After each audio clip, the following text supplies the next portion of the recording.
Good evening and welcome to Tucker Carlson Tonight. Picture this. You're sitting eating dinner in a restaurant with some of your friends on a Friday night. You're deep into conversation when in the distance you hear shouting. You look up and you see a group of demonstrators walking down the street yelling and holding flags that say Black Lives Matter. The group is loud, but you don't have a problem with what you think they are saying. Of course Black Lives Matter. You agree with that completely. It seems obvious to you.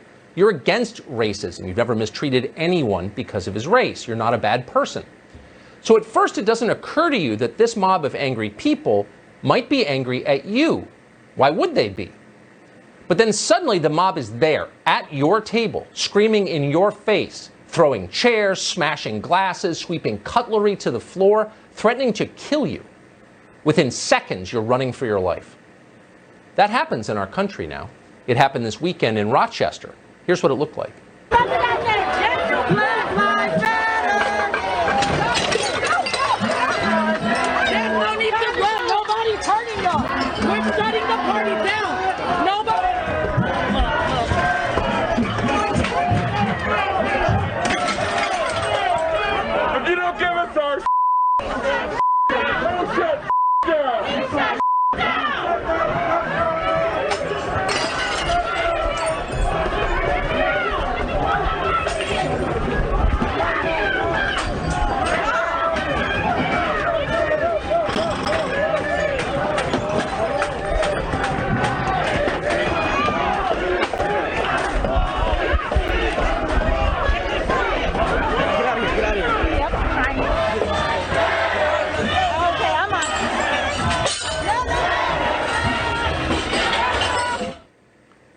What did those people eating dinner in Rochester do wrong?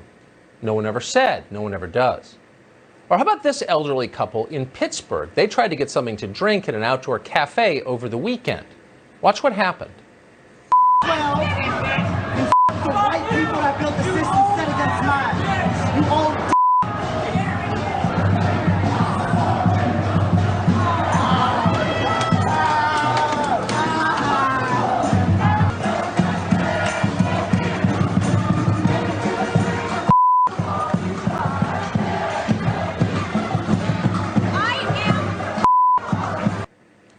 F you, old man, screams the BLM protester and gives him the finger. A female protester strides up and guzzled the old woman's drink. Why? Because she can. The ultimate humiliation. So what exactly did the elderly couple do to deserve the abuse you just saw? What was their crime? If you listen to BLM, you know the answer. They live in America. They work and pay taxes. They support a system that systematically murders people. In effect, they're war criminals, guards in the world's largest concentration camp. That's BLM's position. Increasingly, it is the position of the Democratic Party and the position of our compliant news media. You hear it everywhere. What's amazing is how cynical it is. People who say this don't even pretend to believe it. They ignore their own slogans. If you really thought America was a white supremacist dystopia, a place where people of color get murdered just for going outdoors, as the Democratic platform suggests is true, then you probably wouldn't encourage millions of non-white immigrants to move here. You'd be too worried about their safety. Bringing in people from Africa, for example, would be tantamount to premeditated murder. You wouldn't want that on your conscience. Of course, in real life, it's all fake. The opposite is true, in fact. Africans thrive in this country. Nigerian immigrants to the United States earn more money on average than native-born Americans. Nigerian immigrants are also more likely to get college degrees than people who grew up here. If what BLM is telling us is true, how could this happen? Well, because they're lying. For the overwhelming majority of lower-income Americans, melanin is not the main barrier to advancement. Education and social class are. For poor people, the main problem is money. It always has been. They don't have enough of it. Their kids have even less. This is pretty obvious if you think about it or if you look at the numbers. But a ruling class doesn't want you to think about it. They don't want to have that conversation. They don't want to talk about economics because they fear it might cost them something. So instead, they promote race conflict in order to divert our attention from their theft. These riots have very little to do with racial oppression. Look at who's rioting. Do they look oppressed to you? Last week, the NYPD arrested a group of people at a demonstration held by a group called the New African Black Panther Party. That's African with a K to suggest maximum revolutionary fervor. Here on the screen, you'll see the mugshots of the people who got arrested in New York. The first thing you'll notice, while they were representing what they called the new African Black Panther Party, none of these people is African. They look like affluent American kids, in fact, and indeed they are. One of them is the daughter of an architect and a child psychiatrist in Manhattan. She's got a second home in Connecticut. Another is a fine arts major who used to work for Pepsi. His last known address was a high-income neighborhood in Florida.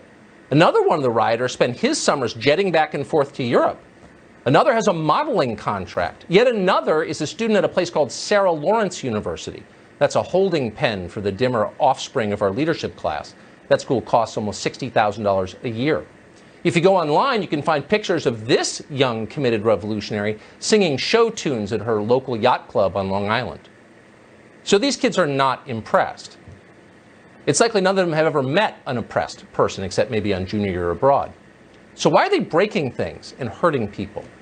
Because they've been brainwashed into hating our country and hating themselves by a corrupt education establishment.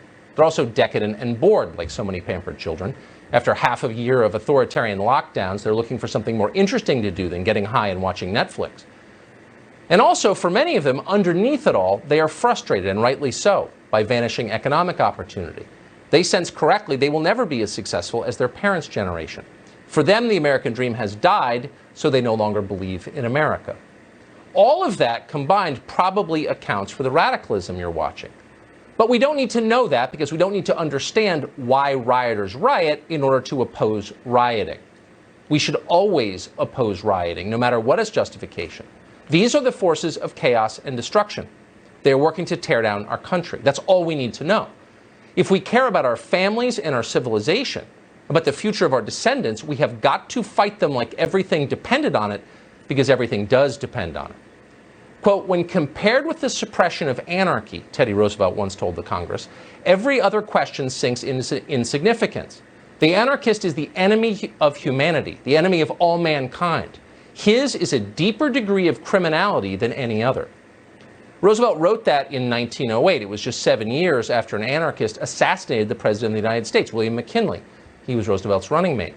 In some ways, 1908 isn't so different a period in American history as the one we're living through right now.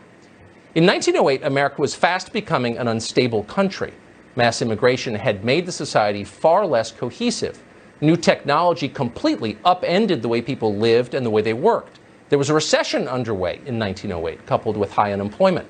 People were angry at the banks, at big business, angry at capitalism itself. And there was also racial unrest. During one race riot in 1908 in Springfield, Illinois, mobs burned buildings and attacked citizens in their homes. More than a dozen people died. 1908 was a chaotic moment, so not surprisingly, some people became radical. They called themselves anarchists. They believed in violence. In February of that year, an anarchist shot a priest to death during communion at church in Denver. He cited no reason for doing it. He just said he hated Christianity. A few weeks later, another anarchist tried to assassinate the chief of police of Chicago at his home. Later that month, anarchists staged a deadly riot in a park in Manhattan. One of them threw a bomb at police officers. Quote, I came to the park to kill police, he later said. I hate them. Throughout 1908, there was at least one anarchist bombing every month of the year in the city of New York. Sound familiar to you? Then, as now, the radical left leveraged economic anxiety to force their program on America. Anarchists attacked cops and clergy in public buildings precisely because these were the symbols of permanence and authority. They were the symbols of power greater than the mob, so they must be destroyed. The anarchist goal was to topple the nation itself. Teddy Roosevelt knew that. He understood that systems that tolerate anarchy don't last long. If mobs are allowed to attack the police, why do I have to pay taxes? Why do I have to obey traffic laws? Or for that matter, obey the FDA or the EPA or the local health department or anyone else who claims to be in charge? People quickly start thinking like that when anarchists are allowed to have their way. And why wouldn't they think like that? Once they do, things fall apart fast. Society itself was at stake in 1908, as it is now, and Teddy Roosevelt understood it. Our leaders, Democratic leaders, don't understand that. Or more likely, they don't care. Chaos serves their purposes.